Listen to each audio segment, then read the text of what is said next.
朋友们，南朝鲜的半子们真的是神经分裂，一边呢跟我们抢中国春节 Chinese New Year， 一边又跟我们比技术、比高科技，结果是越比越自卑。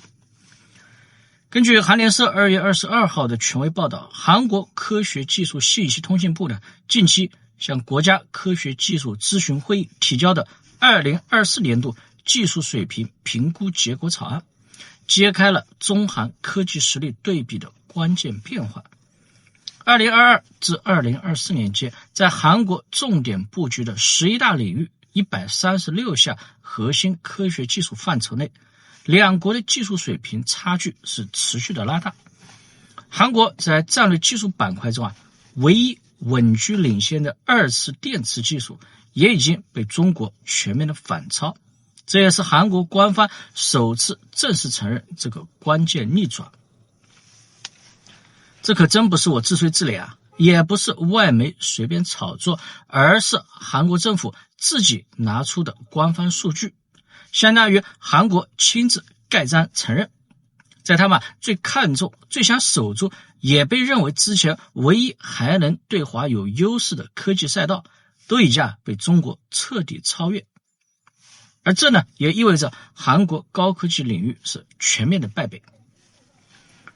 这份评估报告通过对于韩国、日本、中国、欧洲、美国5大经济体的论文发表和专利的申请数据开展定量分析，同时呢，结合1180个行业顶尖专家的问卷调查进行定性评价，最终综合形成这个结论，全方位还原各国核心技术的真实水平。那么从整体技术水平数据来看呢，报告以100%的基准测算，中国是 86.8%， 日本是 86.2%， 而韩国呢是 82.8%。中韩整体技术水平差距达到了4个百分点。聚焦韩国重点发力的50项国家战略技术，差距分化是更加明显的。跟美国相比韩国的技术差距是 2.6 年，中国呢只有 1.4 年。那么呢，在这个报告里面排名过于抬高了美国科技实力，以老美作为科技产业标杆，其实已经不合适了。但毕竟美国是半只老爹，他们也只能这么排。中国的进步速度是韩国2倍，这个背后并不是某一项技术突然爆发，而是整个国家创新体系、产业链、政策、人才全方位的发力。这种体系化的优势韩国想要靠砸钱喊口号，那是根本追不上的。作为韩国曾经的技术底盘，二次电池领域的逆转是最具标志性的。2022年韩国在二次电池技术上是独居全球第一，领先中国 0.9 年，是其136项核心技术中唯一能压制中国的战略领域。但是呢，2年后的评估结果彻底改写格局，中国跃居二次电池技术的全球首位，反而领先韩国 0.2 年。这个所谓的二次电池又称为充电电池、蓄电池，依靠可逆化学反应储存和释放电能，涵盖镍镉电池、锂电池等等的品类，广泛应用于消费电子、新能源汽车等等的核心领域。其实呢，也不只是二次电池了，韩国的另一大支柱产业半导体和显示领域也被我们反超。从技术水平占比来看，韩国是 91.2%， 中国是 91.5%， 以微弱优势完成超越。韩国科技产业的2大支柱相继失守。半导体电池，这可是韩国制造业的2条命，现在电池被反超，半导体被追上，2个支柱接连倒塌，半子吹了这么多年的科技强国人设正在一点点的彻底崩塌。技术层面的逆转呢，直接传导到产业端，让韩国二次电池产业陷入持续承压的困境。电动汽车需求占据全球二次电池市场约 80%。2023年起，全球电动车销量增速是明显放缓。2025年，车用二次电池市场增速将从 25% 到 28%大幅回落到 15%。市场环境收紧之下，韩国 LG 新能源、三星、SDI 还有 SK 3大电池巨头的全球市场份额被中国宁德时代、比亚迪持续的挤压。韩企合计全球份额从2020年的 35% 跌落到2023年的 23%， 而2025年呢进一步跌落至 16%。 韩国它不仅守不住中国市场，就连没有中国的海外市场它也守不住，份额一路的暴跌，地盘是不断的被吞，曾经的霸主现在节节败退，没有任何的还手之力。其实呢，产业拼到最后拼的就是市场和规模。中国有全世界最大内需市场，这就是天然的巨大优势。可是韩国本土市场那是小的可怜啊，你完全依赖海外，根基先天就不稳，你没有庞大内需做靠山，从根子上就是输了。想当年韩国也是我们仰望学习的对象，高端制造、先进技术都是我们追赶目标。现如今今时不同往日，我们呢全面崛起，而韩国全面掉队。曾经的老师已经跟不上学生的脚步，中韩地位彻底的互换。韩国因为起步晚，投入不足，工业体系残缺，跟我们形成代差式的差距。即便棒子在少数的细分工艺、特定材料上还保有暂时优势，也仅仅是碎片化的、非常容易替代的局部环节优势，无法构建成产业核心竞争力，更无法扭转整体落后的趋势。大国重器拼的从来就不是小的细碎零碎的技术，而是完整的工业体系。这些呢，韩国全都没有，所以跟我们根本就不在一个量级，从一开始就注定了最终的结局。 자, 그래서 돌파구에 대한 방향성 제안을 좀 부탁드리는데, 첫 번째, 중국의 기술 추격, 시장 장악 어떻게 대응해야 된다고 보십니까? 저도 뭐 앉아서 굉장히 고민을 많이 했어요. 이 부분에 대해서 도대체 이걸 어떻게 극복하지? 생태계도 다 장악당했고 시장도 뭐 주도가 되고 있고, 그러면 우리가 해야 될 방법은 뭐냐? 네. 한 뭐 몇 가지 제가 아까도 말씀을 드렸듯이 지금으로서는 저는 기술 개발밖에 없다라고 생각을 해요. 지금은 기술밖에 없다. 예. 기술 개발 이퀄 인적 경쟁력이라고 봅니다. 네.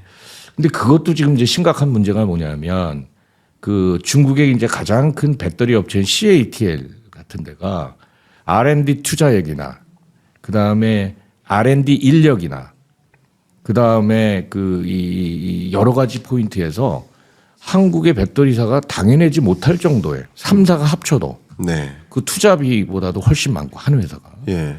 사람을 뽑는 것도 확보하는 것도 훨씬 더 많아요. 그 얘기는 뭐냐면 기술 개발에 대한 중요성 부분들이, 물론 한국에서도 기술 개발 중요하다라고는 얘기하지만 실은 실질적으로 우리가 프랙티컬하게 가보면 얘기가, 어쨌든 제가 거기도 썼습니다만 회사가 어렵다 하면 제일 먼저 손대는 데가 R&D예요. 네. 네. 들어가는 인풋 대비 아웃풋이 금방 나오질 않으니까. 네. 저도 연구원으로 꽤 오랫동안 있었습니다만 가장 힘들고 어려우면 기술 인력부터 손을 대거든요. 당장 비용을 줄여야 되니까. 그렇습니다. 교육 부문, 네. R&D, 그러니까 약간 커스트 센터를 많이 줄이죠. 맞습니다. 예. 예. 그러다 보니까는 실은 그런 그 기술 개발에 대한 어떤 트렌드나 아니면은 히스토리들이 자꾸 중간에 차단되는 부분들이 되게 많다라고 저는 봅니다. 네. 그래서 이렇게 가서는 안 돼요. 특히 한국을 생각을 해보면 땅덩어리도 좁고, 네. 그다음에 인구도 지금 이제 5천만 좀 넘는 그런 수준 아니겠습니까? 남한만 네. 따지면. 그러면 그 안에서 우리가 아까 자원의 생태계도 뭐 만들고 싶어도 잘 안 되고, 네. 뭐 이런 상황에서 우리가 할 수 있는 방법이 뭘까? 그거는 정말 전략적인 부분들을 잘 세워서 기술 개발에 대한 트렌드를 미리 선제적으로 대응하는 수밖에 없다라는 게 제가 1차적인 메시지고요. 말씀 감사합니다. 네네. 제가 저희가 이 경인남과 토론합시다라는 시리즈라서 저도 의견을 조금씩 보태고는 있는데, 네네. 저도 의견을 조금만 드려본다면, 소위 이 2차 전지 영역의 모든 기술 영역을 우리가 잘하기는 이미 추월당한 상태이기 때문에 현실적으로 어렵다라고 가정한다면, 그렇다고 2차 전지의 밸류체인에서 완전히 빠져나와 있으면 안 되잖아요. 그렇죠. 그 밸류체인에서 우리가 잘할 만한 그런 영역만큼은 그러니까 독보적인 장악력을 가져야 된다는 생각을 하고 있습니다. 네네. 그러니까 전체를 장악하기보다는 일부라도 우리의 특별한 영역에 있어서는 그러니까 모든 기술 영역이 아닌 어떤 특정한 기술 영역만큼은 그냥 추격할 수 없는 범접할 수 없는 수준의 기술력을 갖춰 나가야 된다라고 생각하기 때문에 그런 영역이 무엇인지를 먼저 찾아야 되지 않을까. 네. 우리 리더십이. 그런 영역을 좀 찾고 그런 영역에 있어서 집중적인 인재 개발과 R&D 투자를 진행해야 되지 않을까. 네. 그런 방향성을 가져야 된다는 의견을 먼저 좀 드려봅니다. 그리고 마지막 질문입니다. 앞서 말씀드렸던 것처럼 지금 이런 국면에서 당분간은 뭐 기회가 되는 측면도 있을 겁니다. 미중 패권 전쟁이 전개되니까 중국에 대해서는 배제시키고자 하고 한국 기업의 수출 품목에 대해서는 또 관세를 유예하거나 철회시켜주는 그런 과정으로 전개될 가능성이 많다라고 현재로서는 진단을 할 수 있는데 이런 전쟁 속에서 우리는 어떻게 대응을 해야 됩니까? 이 부분 말씀 부탁드립니다. 그 리튬이온 배터리가 뭐 일종의 그냥 뭐 배터리냐라고 얘기를 하지만 네. 실은 이제 전 세계적으로 지금 곳곳에서 아주 우리가 소위 얘기하는 어려운 일들이 발생을 하죠. 네. 기후 온난화도 네. 있고요. 그 다음에 우리가 소위 얘기하는 이 화석 연료의 고갈, 뭐 석유 정점론이 어떠니 뭐 이런 얘기가 나오고 실은 이 땅 밑에 우리가 확보하고 있는 에너지 양도 갈수록 이제 고갈이 된단 말이죠. 근데 최근 들어서 뭐 4차 산업혁명이든 뭐 챗 GPT든 AI가 발생을 하면서 데이터 센터의 에너지 사용량, 전력 사용량이 엄청나게 증가했단 말이에요. 한 10배 정도 증가하는 상황입니다. 네. 그런 전반적인 것들을 봤었을 때는 과연 우리가 앞으로 어떤 길로 가야 되나. 네. 에너지 차원에서는 반드시 2차 전지 산업을 잘 육성을 해야 된다. 네. 그러나 수요가 즉 시장 자체가 한국에는 적어요. 네. 전체를 따지더라도 실은 유럽이라는 이 대륙, 그다음에 중국이라는 대륙, 그다음에 이제 그 북미라는 그 세 개 지역으로 나눠지는데 네. 시장은 거기가 메인입니다. 이게 조금 더 구체적으로 들어가면은 전 세계의 새로운 신차가 생산돼서 판매되는 게 약 9천만 대에서 1억 대 정도가 됩니다. 근데 그게 333이라고 보시면 돼요. 그 세 개 지역에.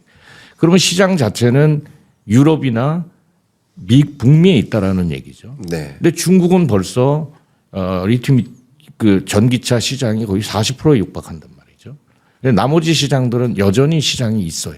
그래서 제가 판단하기에는 일단 미국이나 유럽 쪽에 적극적인 투자가 들어가야 된다. 저는 그렇게 봅니다. 그렇군요. 배터리사들이 그 공장 하나 지려면은 아마 많이 보셨을 겁니다. 최소한 아무리 못해도 뭐 3조에서 5조 정도의 공장 하나에 비용이 드는 장치 산업이거든요. 그럼요. 그럼에도 불구하고 계속 미국에 들어가는 것이 그러한 시장을 보고 들어가는 거고. 그렇죠.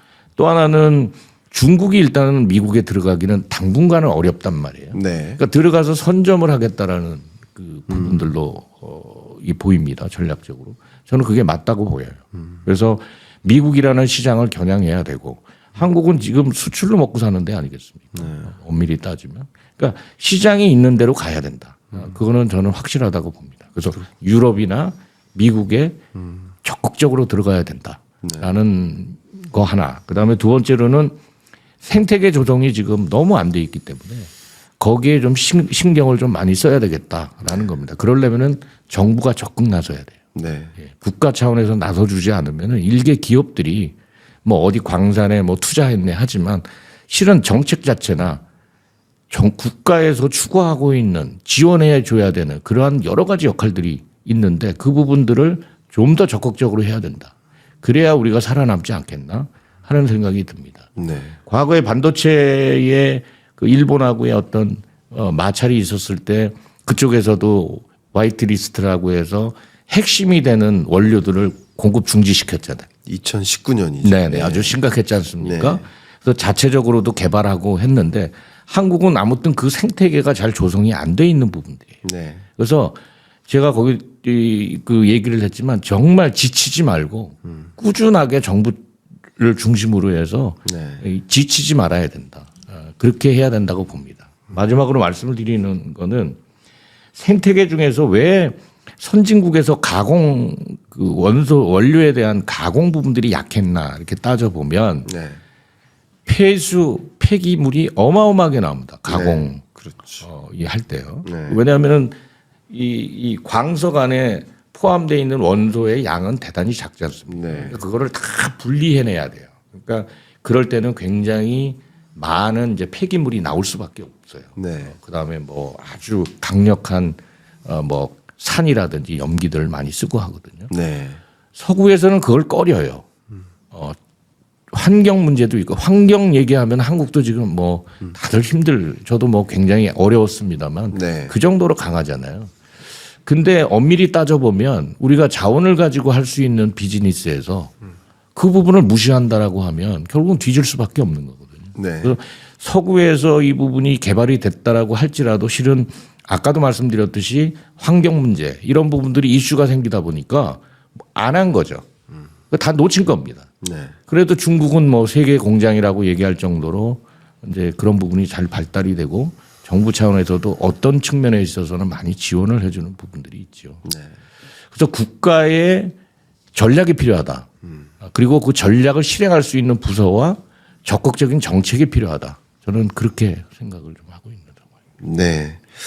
말씀 감사합니다. 지금 주셨던 말씀처럼 저도 이제 작년 여름에 그 조지아주에 좀 다녀왔었는데 거기 아틀란타의 그 SK온 배터리 공장 증설 현장을 좀 다녀왔었는데 그런 모습을 보면서 참 많은 기업들이 살아남기 위해서 각고의 노력을 하고 있구나 이런 생각을 했는데 또 우리로서도 좀 고민되는 것들이 많이 있을 것입니다. 자꾸 미국에 공장 짓고 유럽으로 나가고 그러면 또 한국 또 생태계는 어떻게 되는가 하는 그런 물론 고민도 분명히 될 것입니다. 그래서 이럴 때일수록 정말 기업들이 나가면 한국 내수는 더 무너지는 거 아닙니까? 밸류체인이 더 붕괴되는 거 아닙니까? 대기업들이 나가지만 같이 나갈 수 있는 중소 중견기업도 있지만 못 나가는 기업도 있는 거 아닙니까? 그러면 그 인근에 있는 자영업자들은 어떡합니까? 이런 여러 가지 고민들이 굉장히 많은데 기업들의 선택과 또 우리 정책적인 선택이 지금은 뒤로 고민을 미룰 때가 아닌 것 같고 네. 오늘 대표님과 말씀 나눈 이런 제반에 대한 사항을 잘 고려해서 정부는 정부대로 또 합리적인 정책 방향을 좀 설정해 주시고 또 기업은 또 기업대로 다른 해외 기업에 밀려나지 않도록 또 대응책을 강구하는 그러니까 무턱대고 나가지 말라 하는 것도 그럼 같이 죽자는 소리가 될 수도 있거든요. 기업도 죽고 내수도 죽고 같이 죽게 될 수도 있는 거거든요. 아예 무턱대고 안 나가는 것은 그러니까 뭐가 맞는 것인지 저의 그냥 간단한 의견은 나가는 기업은 나가되 그 나갔을 때 갖게 될 효용을 내수 경제와 쉐어할 수 있는 방안을 마련하는 것. 그렇죠. 이게 정치계가 고민해야 될 것이 아닌가 생각을 저는 하고 있는데 그러니까 안 나가는 것도 방법이 아닌 거예요. 그렇죠. 그래서 여러 가지 고민을 저도 하고 있습니다만 그런 지금 또 때도 때이니만큼 그런 고민 많이 해주시고 하시기를 바라는 마음 다 우리 정관계에서도 듣고 계시니까 꼭 생각해 주시길 바라는 마음 네. 담겠습니다. 끝으로 우리 대표님께 경영난과 토론합시다 출연하신 소감 말씀을 여쭤보고자 하는데요.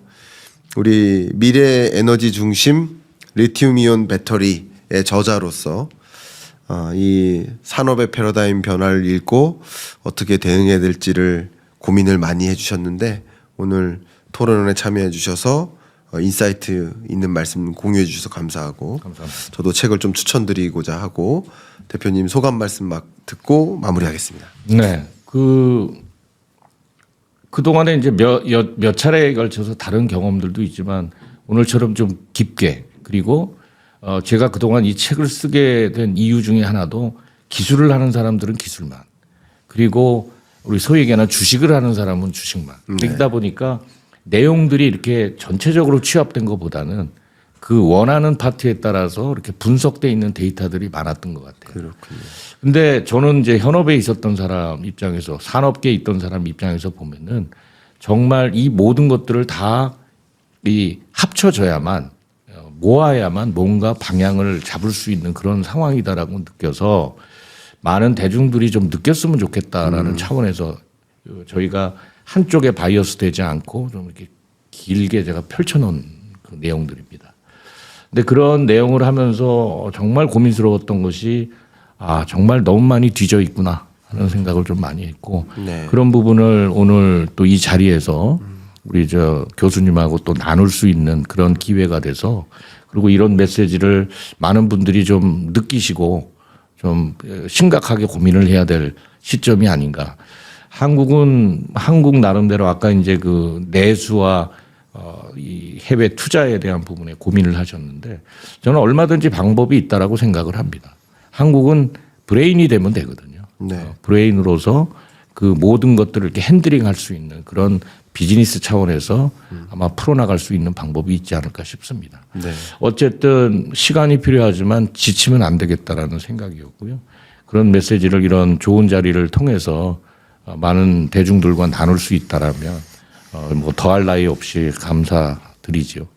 아무튼 우리나라의 2차 전지 산업 그리고 첨단 산업들이 정말 어려움을 잘 극복하고 정말 성장하는 그래서 우리나라가 현재 발전 속도를 계속 유지할 수 있는 그런 부분이 됐으면 좋겠다. 거기에 뭐 저도 조금이나마 미약하나마 힘을 좀 보탰으면 좋겠다. 그런 정도로 말씀을 드리도록 하겠습니다. 감사합니다. 오늘 출연해서 감사하고 인사이트 공유해 주셔서 정말 감사합니다. 마무리하겠습니다. 네. 감사합니다.